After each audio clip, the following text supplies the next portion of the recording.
दिल्ली के लाल किले में एक सुहानी सुबह थी। बादशाह अकबर अपने कक्ष में अपने प्रिय मंत्री बीरबल के साथ विचार विमर्श कर रहे थे। अचानक एक सैनिक दौड़ता हुआ आया और बताया कि किले की पुरानी पश्चिमी दीवार के पीछे खुदाई के दौरान कुछ अजीब दस्तावेज मिले हैं। अकबर ने आदेश दिया, इन्हें दरबार में लाया जाए। कुछ ही देर में एक पुराना धूल भरा संदूक दरबार में लाया गया। बीरबल ने जब संदूक खोला तो अंदर एक पत्थर की तख्ती थी। उस पर एक पहेली लिखी थी, 7 ताले जो एक रहस्य को छुपाते हैं, एक चाबी जिससे सत्य के द्वार खुलते हैं, पर जिसे ढूंढे उसे देना होगा त्याग, वरना नष्ट होगा दिल्ली का भाग्य। सभी दरबारी इस तख्ती को पढ़कर चकित रह गए। अकबर गंभीर हो गए। क्या यह कोई चेतावनी है या किसी रहस्य का संकेत? बीरबल ने ध्यान से तख्ती देखी और कहा, जहां पनाह, यह कोई साधारण चीज नहीं। इसका संबंध दिल्ली के इतिहास या पूर्ववर्ती शासकों से हो सकता है, शायद कोई गुप्त खजाना या गुप्त ज्ञान। बीरबल ने संदूक की तह में देखा तो एक और वस्तु मिली, एक आधा जला हुआ नक्शा।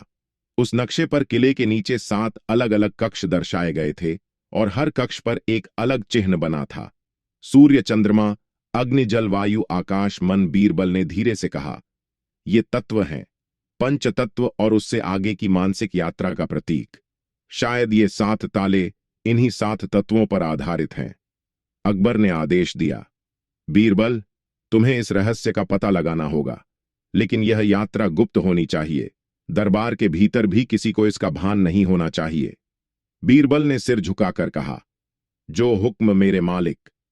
बीरबल ने सबसे पहले उस नक्शे में दर्शाए गए सूर्य चिन्ह वाले स्थान की जांच शुरू की।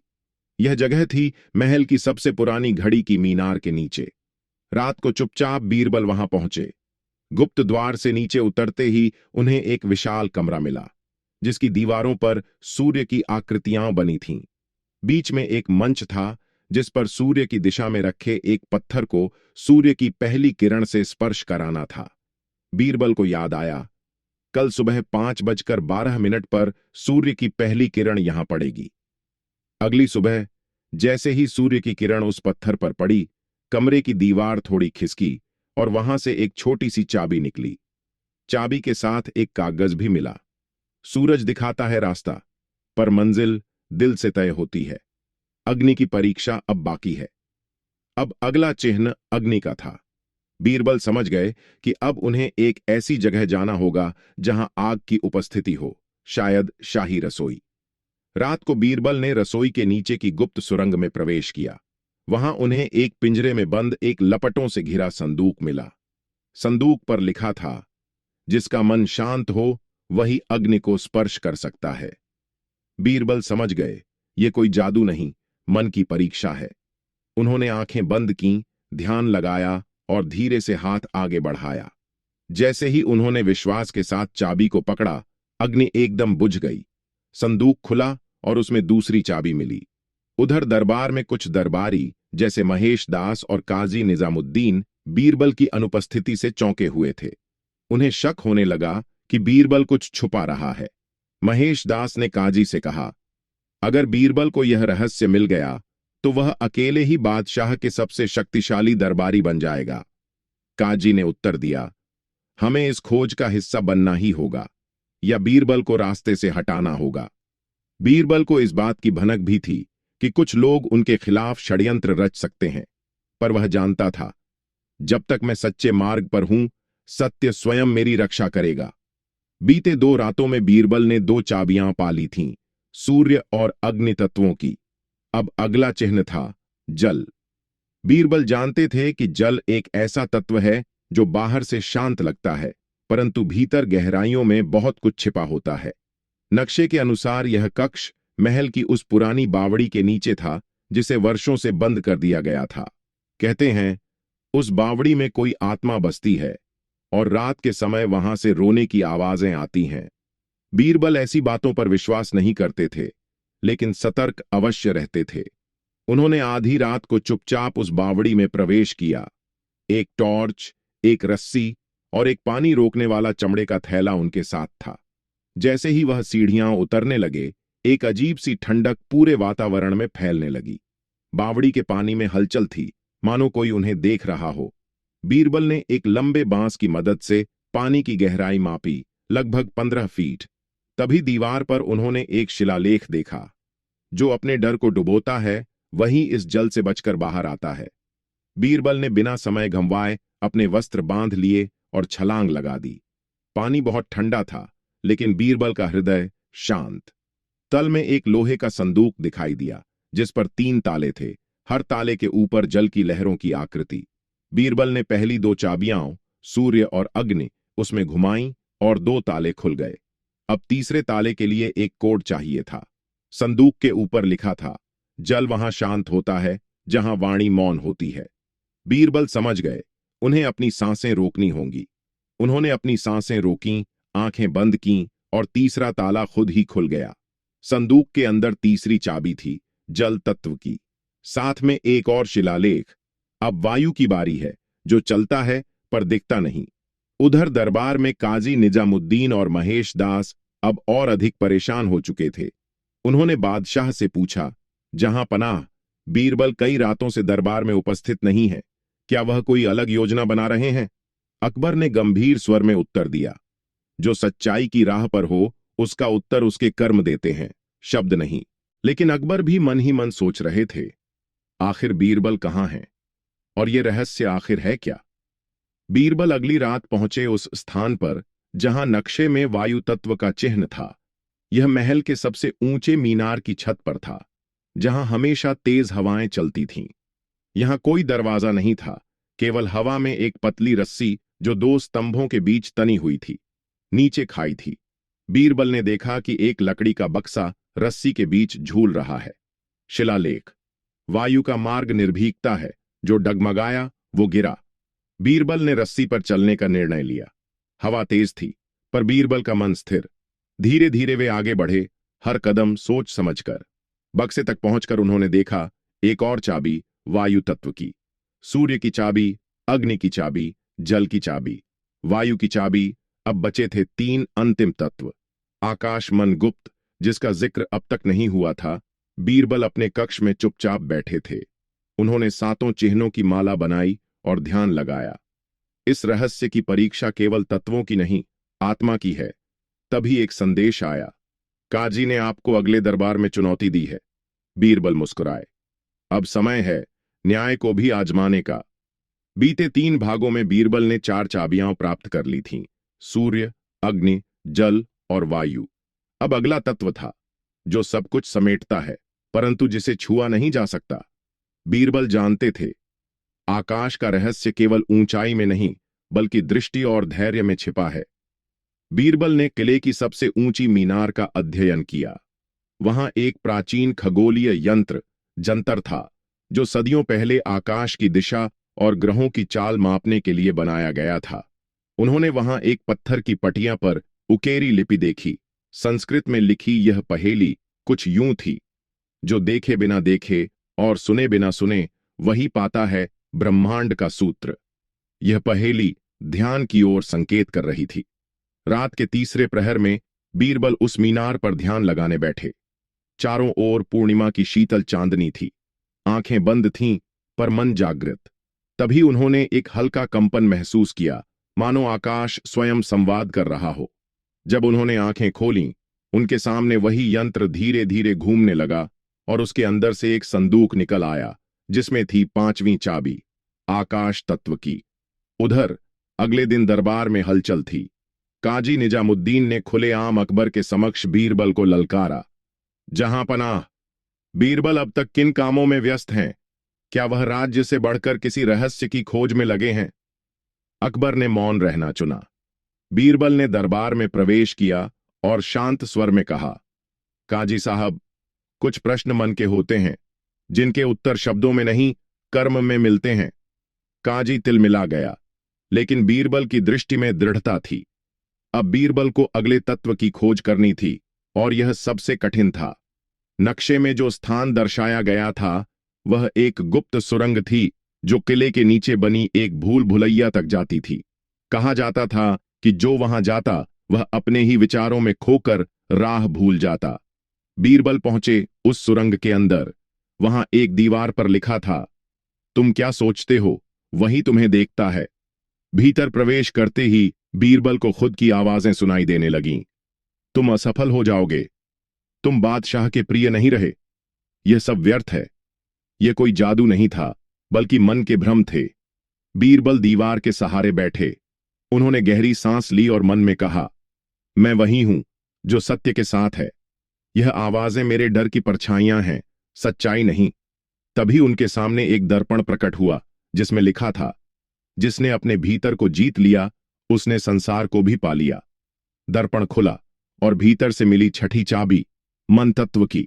सूर्य, अग्नि, जल, वायु, आकाश, मन, अब रह गई थी अंतिम और रहस्यमयी सातवीं चाबी, जिसका संकेत न नक्शे में था, न किसी तत्व में। उस रात बीरबल ने सभी चाबियों को एक साथ रखकर ध्यान लगाया। तभी आकाश में अचानक बिजली चमकी और बीरबल के सामने आया एक नया चित्र। एक हाथ में तराजू, दूसरे हाथ में दीपक, और नीचे लिखा था, जिसने न्याय और प्रकाश को एक साथ थामा, वही अंतिम द्वार खोलेगा।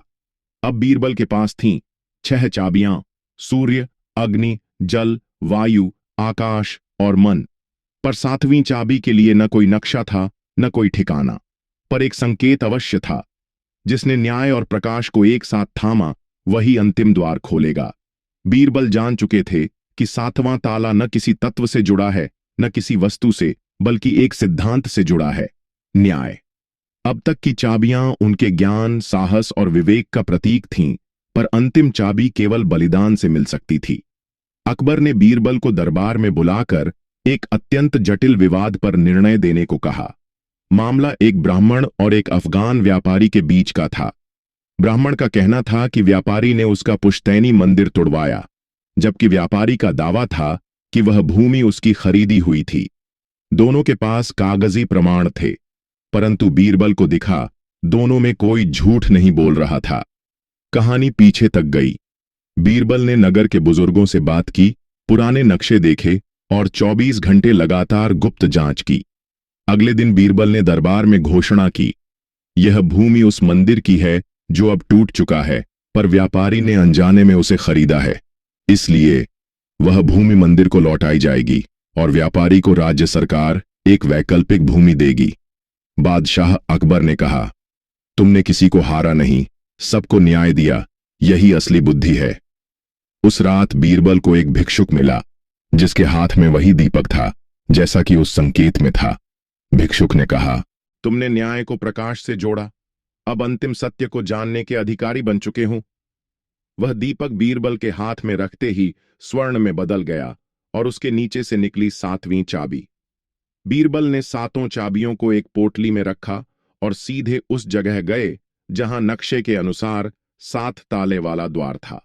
वह एक विशाल द्वार था, जिसे सदियों से कोई नहीं खोल पाया था। बीरबल ने 7 चाबियां एक एक कर लगाईं। हर चाबी लगते ही एक गूंज हुई। 7वीं चाबी लगते ही दरवाजा धीरे धीरे खुला। अंदर एक चमकदार कक्ष था, जहां स्वर्ण की दीवारें, प्राचीन किताबें और एक शिलालेख था। सत्य वही जो भीतर से निकले। धन, ज्ञान और सत्ता यदि बिना विवेक के हो तो विनाश लाते हैं। कक्ष के केंद्र में एक गूढ़ पुस्तक रखी थी। उसमें राज्य संचालन के सबसे गहरे सिद्धांत, राजधर्म, युद्ध नीति और लोक कल्याण के सूत्र थे। काजी निजामुद्दीन और महेश दास अब समझ चुके थे कि बीरबल के हाथ कोई महान शक्ति लग चुकी है। उन्होंने गुप्त रूप से उस गुफा का रास्ता जानने का प्रयास शुरू कर दिया। बीरबल ने अकबर के समक्ष जाकर वह पुस्तक और सारी चाबियां रख दी। अकबर ने आश्चर्य से पूछा, बीरबल, तुमने इतना कुछ पाया, फिर भी सब मेरे सामने रख दिया? बीरबल ने उत्तर दिया, जहां पनाह, रहस्य की शक्ति अकेले रखने से नहीं, उसे साझा करने से बढ़ती है, और राज्य का ज्ञान राजा के पास हो, यही न्याय है। अकबर ने उस पुस्तक को अपने निजी कक्ष में स्थान दिया और बीरबल को नई उपाधि दी, राजगुरु बीरबल। अब वह केवल सलाहकार नहीं, बल्कि राज्य के नैतिक मार्गदर्शक थे। 7 ताले खुल चुके थे। बीरबल ने अपनी बुद्धि, साहस और आत्मसंयम से वह पुस्तक प्राप्त कर ली थी जो राज्य का भविष्य बदल सकती थी, राज्य सूत्र ग्रंथ। यह ग्रंथ अब बादशाह अकबर के निजी पुस्तकालय में बंद था, लेकिन इसकी रक्षा की जिम्मेदारी बीरबल के कंधों पर थी। परंतु जैसे जैसे कोई शक्ति उजागर होती है, उसी अनुपात में उसे निगलने वाले लालच भी जन्म लेते हैं। काजी निजामुद्दीन और महेश दास अब पूरी तरह सक्रिय हो चुके थे। उन्होंने बीरबल पर नजर रखने के लिए एक गुप्त जासूस शहजाद को नियुक्त किया, जो पहले महल में रसोइया था, लेकिन चालाक और झूठे अफवाहों में माहिर। शहजाद ने दरबार के अंदर अफवाह फैलाना शुरू कर दिया। बीरबल ने वह ग्रंथ अपने कक्ष में छुपा लिया है। कहते हैं वह अकेले राजा बनना चाहते हैं। बादशाह अब सिर्फ नाम मात्र हैं। इन अफवाहों ने धीरे धीरे दरबार के कुछ सिपह सालारों और सेनापतियों के मन में भी शक पैदा कर दिया। बीरबल को जल्द ही खबर मिली कि महल के कुछ हिस्सों में उनकी निंदा होने लगी है, परंतु उन्होंने कोई प्रतिक्रिया नहीं दी, बल्कि उन्होंने अकबर से कहा, जहांपनाह, अब समय आ गया है कि हम उस ज्ञान का उपयोग लोगों के भले के लिए करें, जिससे राज्य मजबूत हो। अफवाहें खुद शांत हो जाएंगी। अकबर ने बीरबल को एक विशेष प्रोजेक्ट सौंपा। तुम राज्य के 5 कोनों में धर्म शिक्षा केंद्र की स्थापना करो, जो उस ग्रंथ की शिक्षाओं को आम जनता तक पहुंचाए।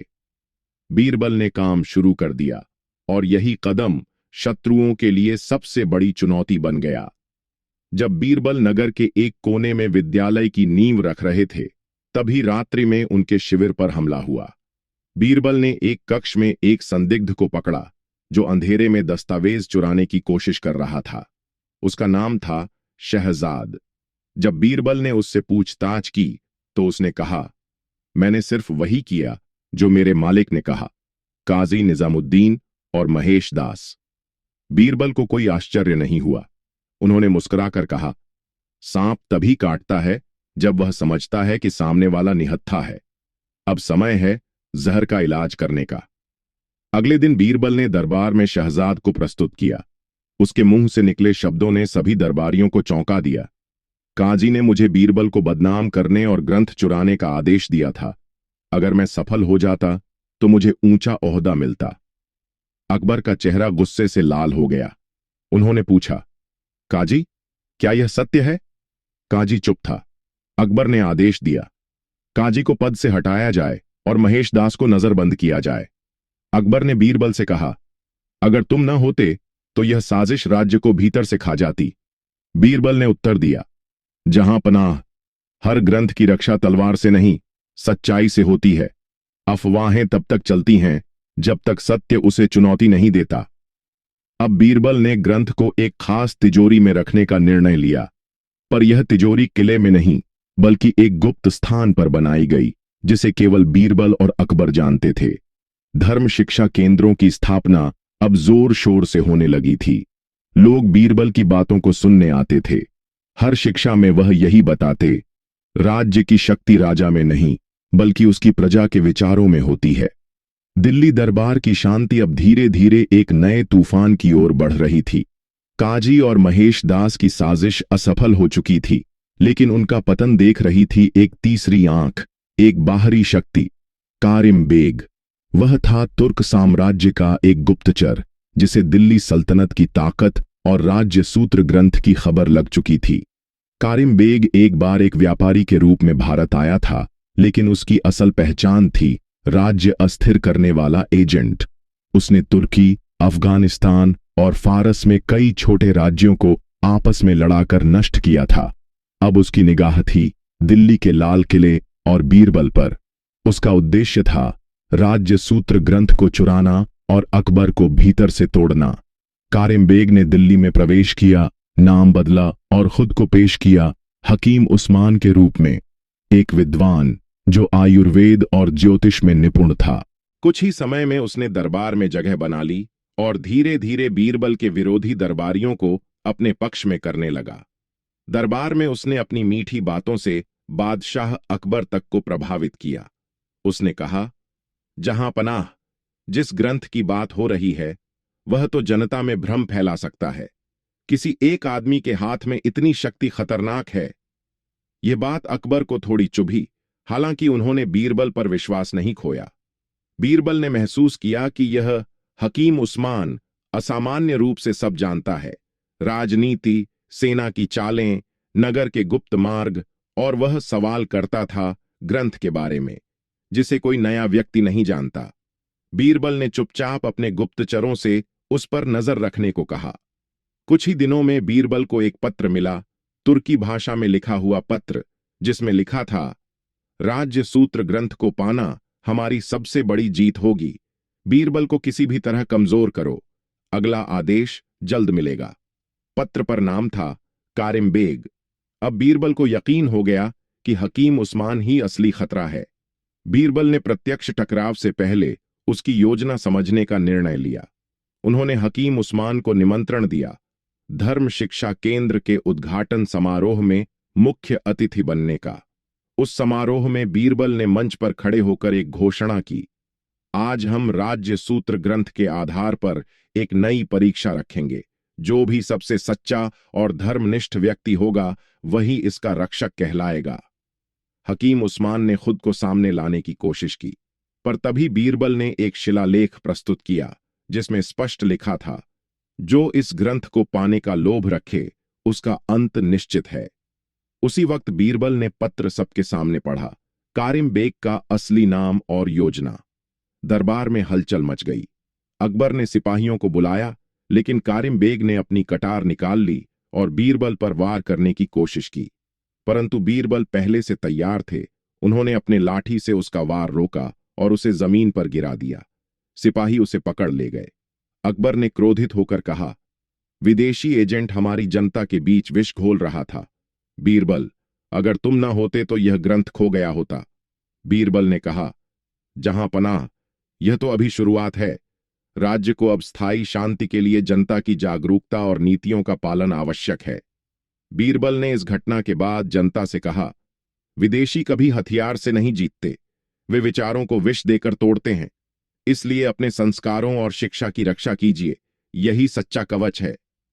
कारिम बेग की चाल विफल हो चुकी थी।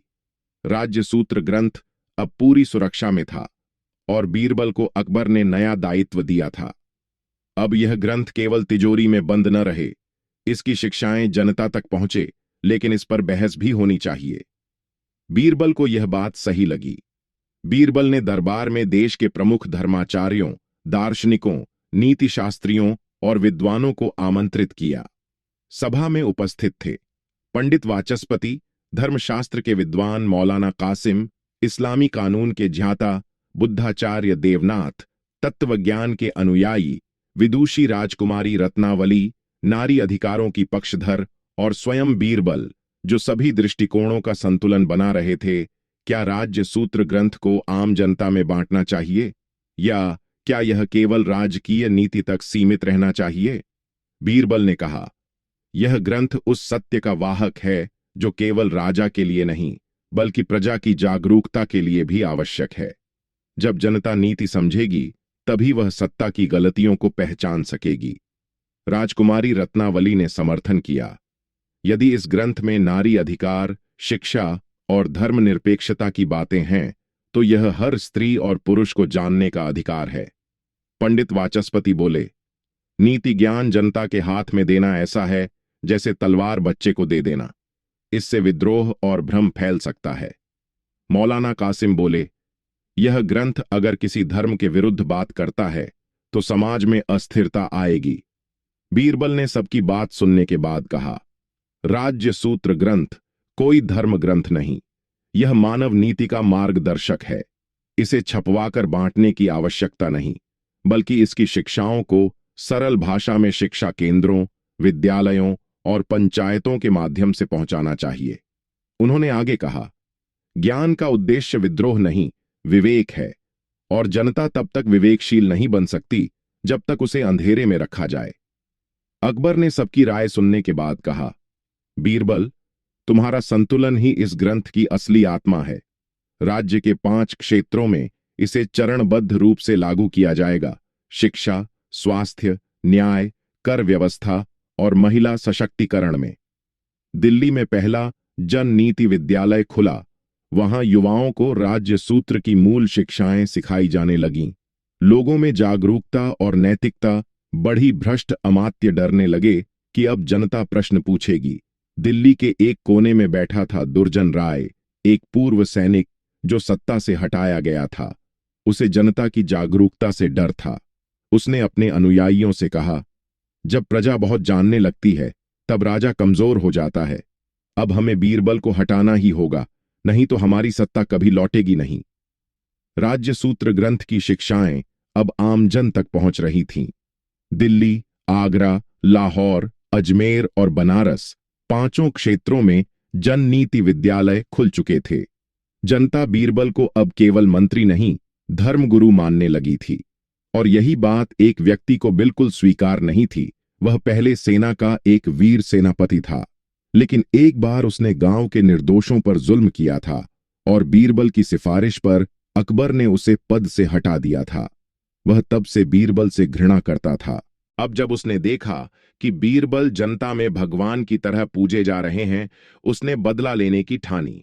दुर्जन राय ने 50 से अधिक पूर्व सैनिकों, भ्रष्ट जमींदारों और दरबार से निकाले गए अधिकारियों को एक गुप्त संगठन में जोड़ा। नाम रखा नवसत्ता संगठन। इस संगठन का लक्ष्य था बीरबल की छवि धूमिल करना, राजा को विरुद्ध भड़काना और राज्य सूत्र ग्रंथ को चुरा लेना। दिल्ली में अफवाहें उड़ाई गईं। बीरबल स्वयं को राजा घोषित करने वाले हैं। बीरबल विदेशी ताकतों से मिले हुए हैं। राज्य सूत्र ग्रंथ बीरबल की चाल है जिससे वह जनता को भड़काए। यह अफवाहें महलों से लेकर गलियों तक फैलने लगीं। बीरबल को जब यह झांत हुआ, उन्होंने शांति से अकबर से मिलने का निवेदन किया। उन्होंने कहा, जहां पनाह, यदि मैं दोषी हूं तो आप स्वयं मुझे दंड दें, लेकिन पहले आप सत्य जान लें। अकबर, जो भीतर से बीरबल पर पूर्ण विश्वास करते थे, बोले, मैं तुम्हारे निर्णयों से कभी डरा नहीं बीरबल, लेकिन यह सत्य है कि कुछ दरबारी अब डरने लगे हैं। तुम क्या करोगे? बीरबल मुस्कुराए, मैं उन्हीं की भाषा में उत्तर दूंगा, कर्म से, चाल से नहीं। बीरबल ने जन नीति विद्यालय की एक सभा रखी जिसमें हजारों लोग आए। वहां उन्होंने घोषणा की, अगर मेरी नीति, मेरा ज्ञान या मेरी उपस्थिति इस राज्य के लिए हानिकारक है तो मैं यह ग्रंथ राजा को लौटा दूंगा और त्यागपत्र दूंगा। लेकिन निर्णय जनता ले, राजसभा नहीं। पूरी जनता एक स्वर में चीखी, नहीं, बीरबल चाहिए, बीरबल चाहिए। अब दुर्जन राय ने अंतिम और सबसे घातक योजना बनाई, बीरबल को झूठे राजद्रोह के आरोप में फंसाने की। उसने कुछ सैनिकों को रिश्वत देकर बीरबल के कक्ष में एक फर्जी पत्र रखवाया जिसमें लिखा था, राज्य सूत्र ग्रंथ हमारे कब्जे में आ गया, अब बस अकबर को हटाना शेष है। यह पत्र गुप्त संदेश के रूप में अकबर तक पहुंचा। अकबर क्रोधित हो गए। उन्होंने बीरबल को तुरंत दरबार में बुलवाया। बीरबल, क्या यह पत्र तुम्हारा है? क्या तुम मेरे विरुद्ध षड्यंत्र कर रहे हो? बीरबल शांत थे। उन्होंने आंखों में अकबर की आंखें डालकर कहा, जहां पनाह, अगर आपको मुझ पर जरा भी विश्वास नहीं रहा तो यही मेरी सबसे बड़ी हार है। इसी बीच बीरबल के पुराने शिष्य राघव ने वह सैनिक पकड़ लिया जिसने पत्र रखा था।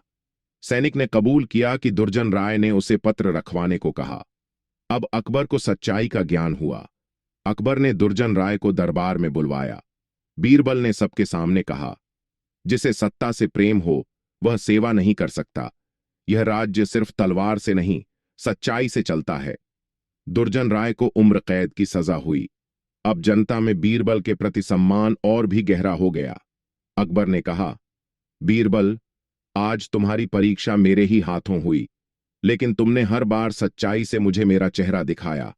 अब से राज्य सूत्र ग्रंथ केवल तुम्हारे संरक्षण में रहेगा, कोई दूसरा उसे नहीं छुएगा। राज्य सूत्र ग्रंथ की शिक्षाएं जनता तक पहुंच चुकी थीं। हर गांव में नीति, न्याय, कर संयम, महिला अधिकार और धर्मनिरपेक्षता पर चर्चा होने लगी। लेकिन साथ ही साथ जनता अब सवाल पूछने लगी थी। सवाल राजा से, कर संग्रह से, अधिकारियों के फैसलों से और यहां तक कि बीरबल से भी। बीरबल के जननीति विद्यालयों में अब युवा कहने लगे, अगर हम राज्य चला सकते हैं तो हमें दरबार की जरूरत क्यों? हम क्यों कर दें जब फैसले हमारी मर्जी से नहीं होते? राजा भी जवाबदेह हो, यही न्याय है। अकबर तक यह बातें पहुंचीं। दरबार के पुराने मंत्री डर गए। उन्हें लगने लगा कि बीरबल ने जनता को विद्रोह सिखा दिया है। अकबर ने बीरबल को बुलाकर कहा, बीरबल, तुम्हारे विद्यालयों से जो ज्ञान फैला है वह अब राज्य की नींव को हिला रहा है। क्या तुम यह चाहते थे? बीरबल गंभीर हो गए। उन्होंने उत्तर दिया, जहां पनाह, मैंने तलवार नहीं दी, विचार दिए। अगर विचारों से व्यवस्था डरती है तो वह व्यवस्था पहले से ही खोखली थी। कुछ गांवों में कर देने से इनकार होने लगा। जमींदारों और अधिकारियों को सभा में बुलाकर जवाब मांगने लगे। यह लोकतंत्र का बीज था, लेकिन अकबर के साम्राज्य के लिए यह एक नई और असहज बात थी। दरबार के कई मंत्री अब खुलकर बोले, जहां पनाह, बीरबल की नीतियां राज्य को बर्बाद कर देंगी। उसे या तो हटाइए या जनता को नियंत्रित कीजिए। अकबर असमंजस में थे। रात को बीरबल अकेले बैठे थे। उन्होंने सोचा, क्या मैंने सही किया? क्या जनता को सोचने का अधिकार देना सत्ता को तोड़ने जैसा था? पर क्या बिना सवाल किए कोई राज्य टिक सकता है? अगली सुबह बीरबल ने दरबार में प्रस्ताव रखा, जहां पनाह, मैं एक नई योजना लागू करना चाहता हूं, एक जन संवाद सभा की शुरुआत, जहां हर सप्ताह एक प्रतिनिधि जनता की बात दरबार में रखेगा। न राजा कमजोर होंगे, न जनता गूंगी रहेगी। अकबर ने पहले विरोध किया, लेकिन फिर कहा, अगर यह संतुलन ला सकता है तो इसे आजमाओ। पहली सभा में किसान, कारीगर, महिला, शिक्षक और सैनिक सभी के प्रतिनिधि उपस्थित हुए। उन्होंने बिना डर के कहा, हमें समय पर पानी नहीं मिलता, अधिकारी रिश्वत लेते हैं, महिलाओं की जमीनें छीनी जाती हैं। बीरबल ने हर बात को लिखा और अकबर ने तुरंत आदेश जारी किए। अब लोगों को लगा कि सत्ता उनकी बात सुनती है, और यही था बीरबल का असली उद्देश्य, राजा से डरना नहीं, उससे संवाद करना। एक दिन दरबार में अकबर ने बीरबल से कहा, तुमने न केवल राज्य सूत्र के ताले खोले, बल्कि एक ऐसा राजपट दिखाया जो मेरे बाद भी पीढ़ियां चलेंगी। बीरबल ने कहा, जहां पनाह, अगर राज्य जनता से डरने लगे तो वह राज्य नहीं, राजदंड बन जाता है। अब दिल्ली में सब बदल चुका था। राज्य सूत्र ग्रंथ की नीतियां सफल हो रही थीं, जन संवाद सभा नियमित चल रही थी, जनता और दरबार के बीच विश्वास का पुल बन चुका था। बीरबल को अब राज्य मार्गदर्शक कहा जाता था, न केवल एक मंत्री बल्कि एक विचारधारा। परंतु जैसे हर सूर्यास्त के बाद रात्रि आती है, बीरबल के जीवन में भी एक क्षण ऐसा आया जहां उन्हें खुद से बड़ा निर्णय लेना पड़ा। एक दिन वह अकेले बैठे थे, राज्य सूत्र ग्रंथ को देखकर सोचते हुए, क्या अब मेरा कार्य पूर्ण हो चुका है या अभी बहुत कुछ शेष है? अगर अब मैं चला जाऊं तो क्या यह व्यवस्था टिकेगी? तभी उनके पास एक संदेश आया। बंगाल और दक्षिण भारत के कुछ राजा उन्हें अपने राज्यों का प्रधानमंत्री बनाना चाहते थे। आपके मार्गदर्शन में हमारे राज्य भी नीति और धर्म से चलेंगे। बीरबल असमंजस में पड़ गए। उन्होंने अकबर से यह प्रस्ताव साझा किया। अकबर स्तब्ध रह गए। उन्होंने कहा, बीरबल, क्या तुम मुझे छोड़कर जाओगे जब राज्य को सबसे ज्यादा तुम्हारी जरूरत है?